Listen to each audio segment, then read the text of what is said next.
Welcome back to the Navy Sports Magazine. We're presented by the Navy Federal Credit Union, Navy Track and Field, well underway with its indoor season and with men's captain Jacques Guillaume. And Jacques, this is our third season working together. You've had some outstanding performances over the years. I've seen you all fall doing the color guard for football games for Navy. You also take a lot of photos. And not once have I heard any of your classmates refer to you as Jacques. Who is Zaz?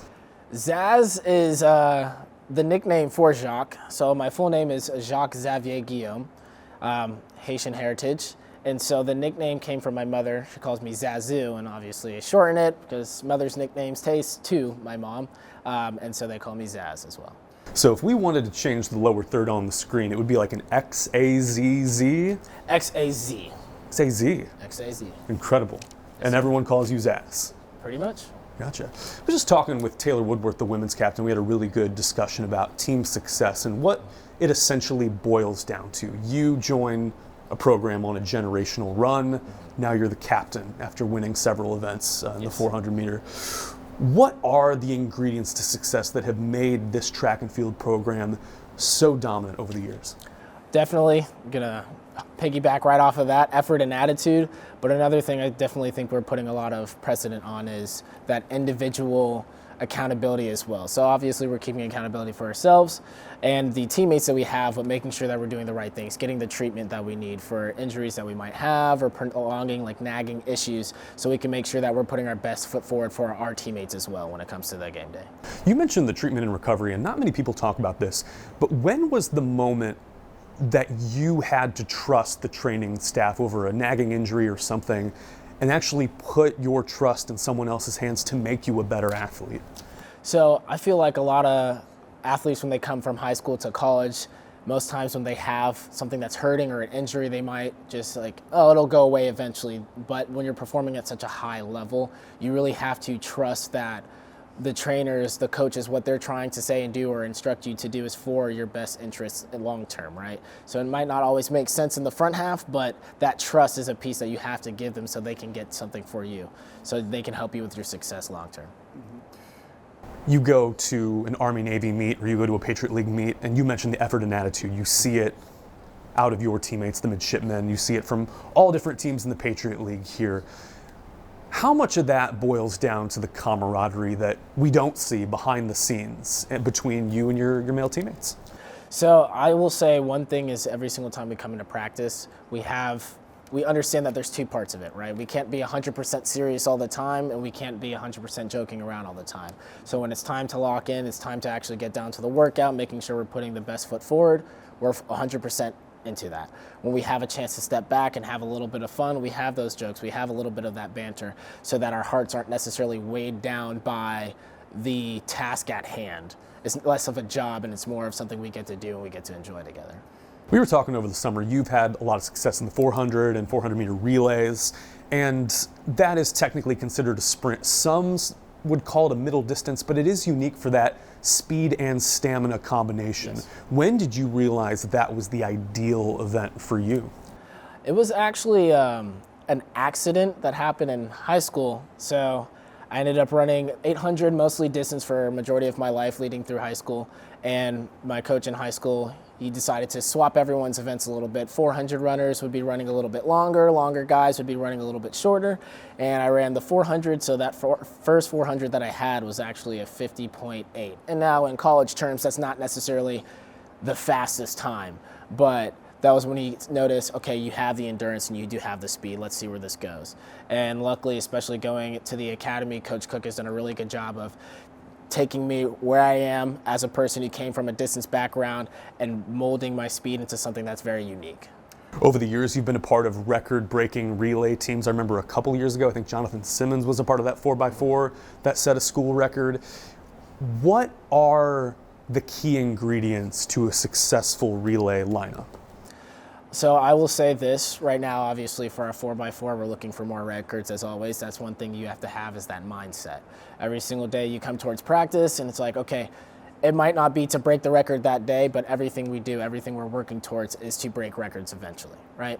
So the biggest thing is trusting each other when you're doing these workouts, like these are not the easiest workouts that most people have ever seen. So every single time you pull up to the line, I know that Peter DeYoung, I know that Nathan Kent, I know Simon Alexander, David Walker, I know Jay Evans they're all gonna be there because we're going to be doing this together. So it's not just a one-person effort. Not one person can break the record. Everyone has to be it. Everyone's name is on it.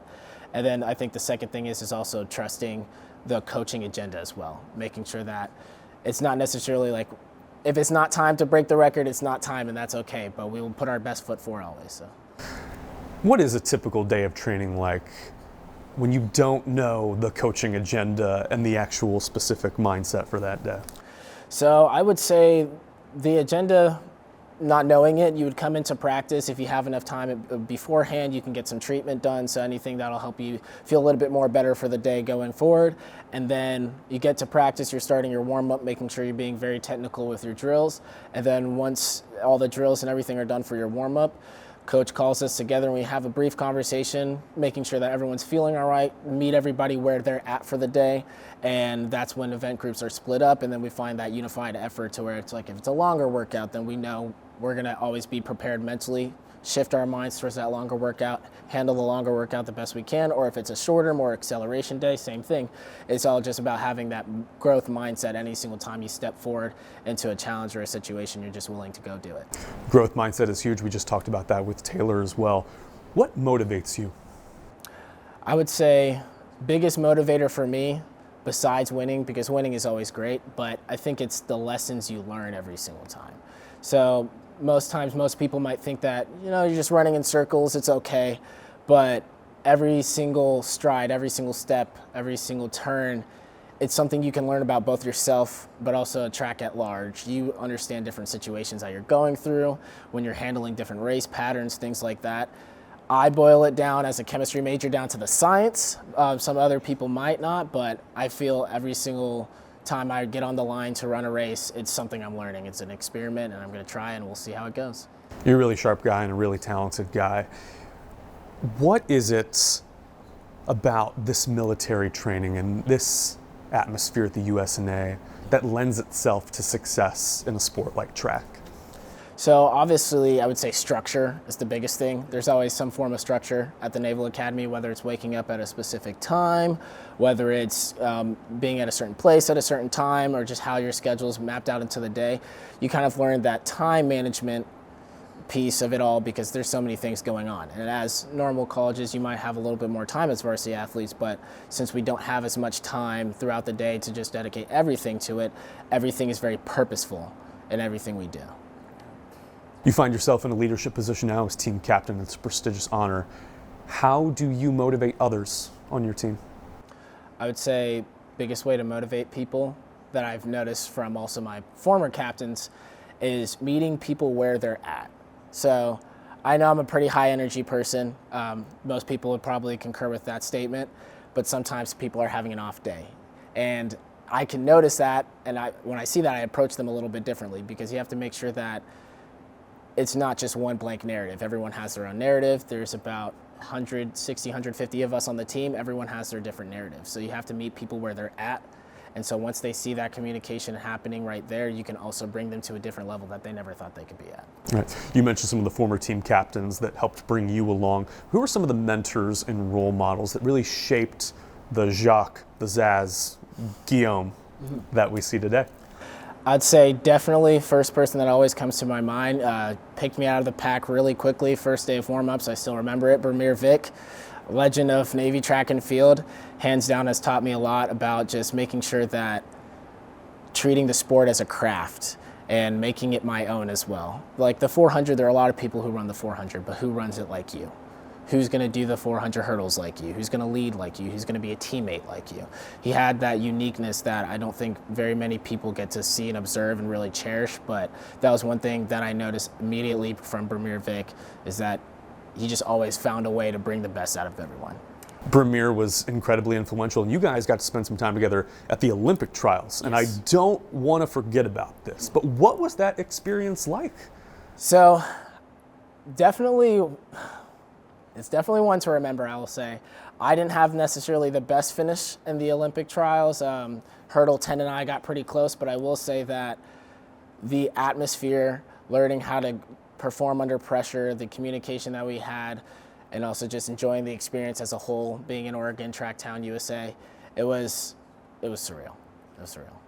This is your 4th year now running track. What is your favorite memory as a track and field athlete here at the Academy? Plebe year, Army Navy, 400. By far, I still have the picture in my phone. It's one of my favorite memories ever. I was not slated to win the 400 at all. I guess you could say that it jump-started my 400 dominance, or however people want to say it, but it was an experience that I don't think I could ever recreate. It was so deafening in West B. Everyone was just cheering so loud.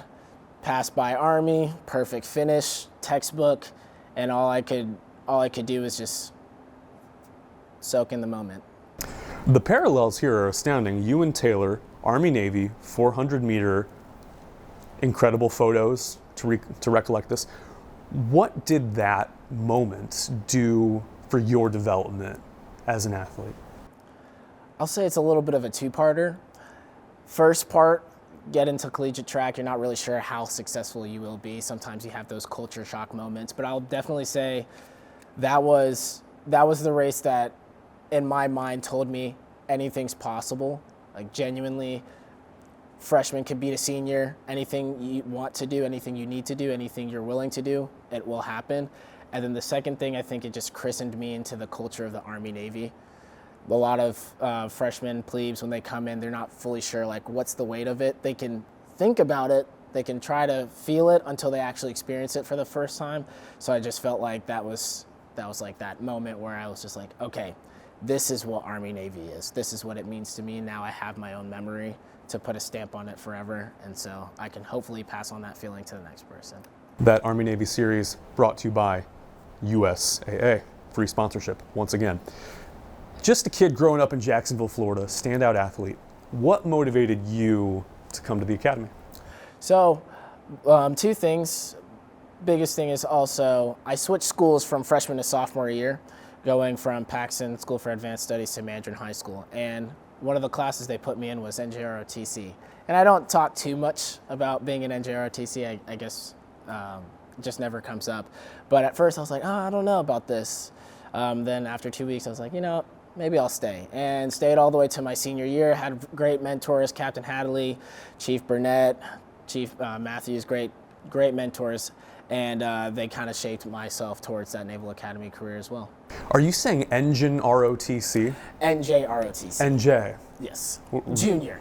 Junior ROTC. Yes. Okay, got it. I didn't know if it was like an engineering pun or something. No. Navy Junior ROTC. Okay. Yes. So for prospective athletes watching this, because we're always recruiting, want to break into the Division I level as a runner, what advice would you give to someone who wants to be a sprinter like you, wants to be an athlete like you, wants to pursue a goal greater than themselves like you? I would say biggest things would be trust the coaching process, but also advocate for yourself. At the end of the day, when it does come down to it, it is you on that line. Getting ready, the gun fires, it is you. So having enough confidence in yourself, there's confidence versus arrogance, but having that confidence and understanding your capabilities and what you would like to do and the narrative you would like to also follow, but at the same time, how the coaches want to support that narrative, trust it. Trust both of them. Jacques Guillaume, Zaz, it is always a pleasure. Look forward to seeing your success this year in Patriot Leagues and the Army Navy Series and beyond. Thank you for your time. Thank you.